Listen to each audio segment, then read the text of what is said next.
Warning, this video is for educational purposes only. Modifying your device in any way can void your warranty. Do not attempt the following if you are unfamiliar or unsure of the information provided. In no way is this channel associated with Nintendo or its affiliates. Yo, what's up? Thanks for popping in. You didn't mean to click on this video? You were trying to go somewhere else. Right now, today, I am talking about the Nintendo Switch. Yes, the Nintendo Switch. Everyone loves it. Get to play different games, certain things. Who knows? Now I'm going on a rant. Anyways, my son has a Nintendo Switch and he's been playing on it, and I thought it was pretty cool, so I thought I'd get myself a Switch as well. But I decided that I wanted to change the exterior of my Switch. So instead of the regular red and blue Joy-Cons, I wanted to give it a kind of a marble look. And then this is a plastic case that went on top of it. And then on top of that, I also had gotten lights installed. I installed the lights on the Switch as well. Put it in a color that I think would look nice right now. Hold on. To install lights on the joy pads. Do I have to do this thing that they... Oh, it worked! I can't believe it worked. Yeah, there you go. Look at that. That's cute. And it has it right here on the tops as well. Show you how that looks like in the dark. Now you can see me again. Stop looking at me. And you can see the top right here, the Joy-Cons. Oh yeah, you get the colors and the D-hops. So in this video, I'm going to be showing you how to swap out these Joy-Cons and how to swap off the faceplate. Like I said, I actually have an actual additional case on it. So there's a clear case on it as well. And then I put the little paw prints on the little joysticks. I don't know why I drew it blank. Anyways, let's get into this. So I got my case off of Amazon. I bought it through Extreme Rate.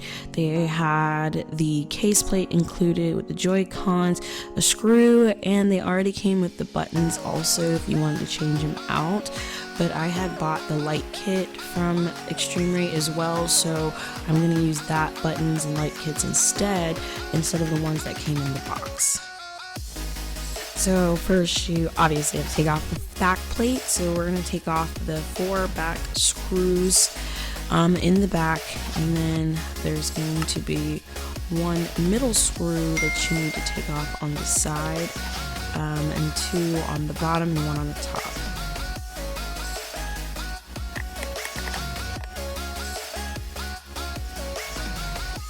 You also need to take out a screw that's going to be under the kickstand. That one I kind of figured out the last second. So here I'm just swapping the information from the back. The only thing that I needed to really switch out was the back plates. The box came with the screens included with the little squares that hold the device in place.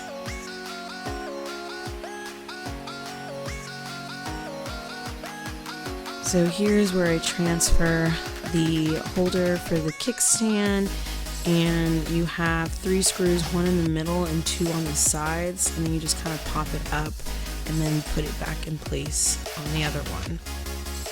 I struggled a lot with the screws on the whole device, so this whole situation took a couple hours, and it was literally because I couldn't hold the screws in place.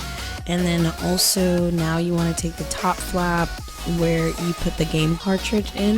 You have to screw that in as well. So now what I was doing is I made it a little too tight because I couldn't open it, so I had to readjust it.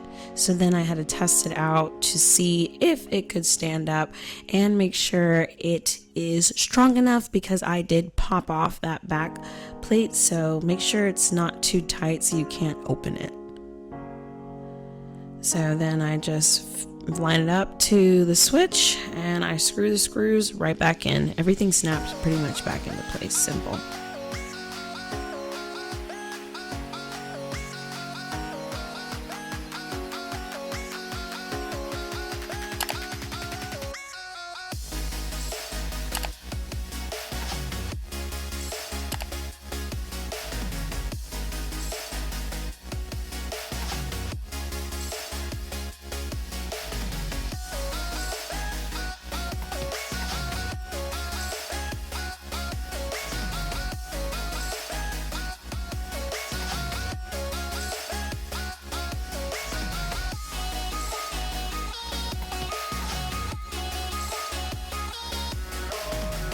Alright, so now I'm doing the Joy-Con. So I start off with the light kit included with the nice little clear buttons on the side. Well, these were pink.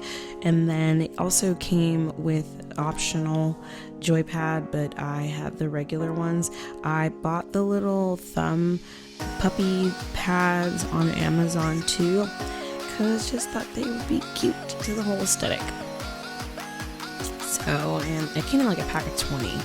So I decided to do the pink and white with it. And the kit that comes for the Joy-Con, it comes with everything, 2 different types of screws, because Nintendo has a way of wanting to use their own screws. So here are the light kits, one's for the left Joy-Con and one's for the right one. So here we go.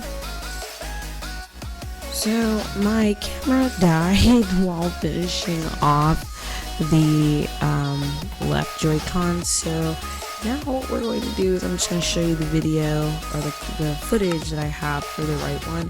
It's a little bit different. This one would be kind of more technical because in the sense it has the sensor on the bottom of this controller, so there's more pieces that you would need to make sure you're extra careful about. Be very careful when taking these pieces apart. I had to actually redo the Joy-Con more than once because I damaged a portion on the motherboard where it would help charge the Joy-Con. So it was working, but literally it wasn't charging and the device wasn't being picked up. So that was like a fail, but it was definitely a learning experience.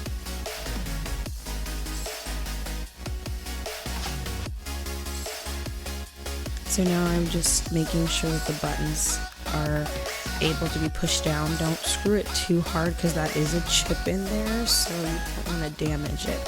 So now I'm prying up the battery and I'm pulling up the pieces that is going to open it. Now be careful because on both of the remotes there's a flap that goes kind of in between the middle piece, and that's a part of the motherboard, so you don't want to pull it up too hard because you might tear it off.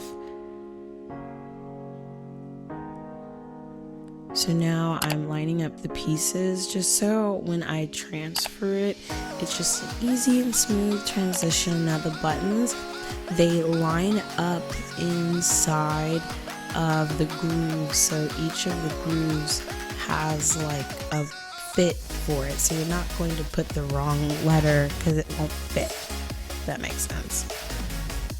So I'm being very careful. It looks like you just have to be careful and you have to pull up the bottom sensor. Be careful with that too. Make sure that everything is unscrewed first before trying to pop it out. Don't do what I did with the screwdriver. It's not a good idea. Do it with like a plastic flathead, preferably. And then this also comes with like a little metal plate as well. And then you just line it back up. I did have trouble with these buttons kind of moving out of place. Like I had to readjust them. Like you're pushing it down, you're trying to hold all this stuff, and then the buttons are just moving. So like I had a bee that was trying to go sideways and I had to fix it so I can like get it back, because like I said, it has the grooves in it, so if it doesn't fit properly, it just looks kind of wonky. So now I'm just screwing everything back into place. The light kit is on there, so that's what's sticking out.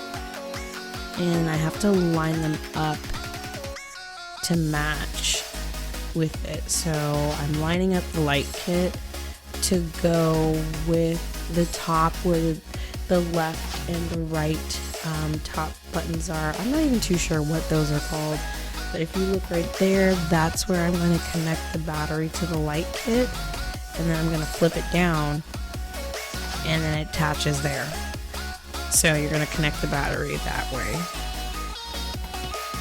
I'm going to connect the battery that way. So I detached it from the motherboard and then reattached it to the lighting kit, and then I rewired the lighting kit to go through the motherboard so that the Joy-Con can have power as well.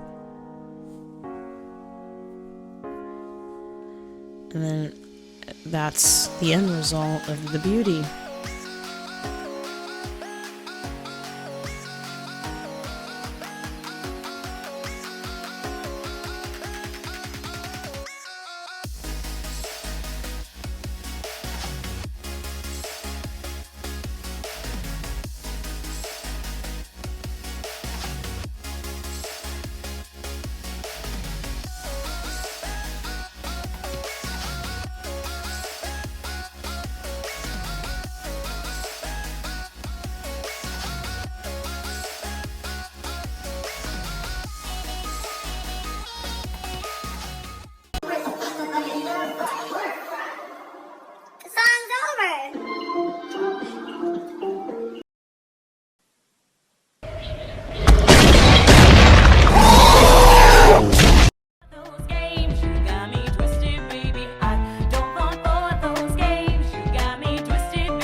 go.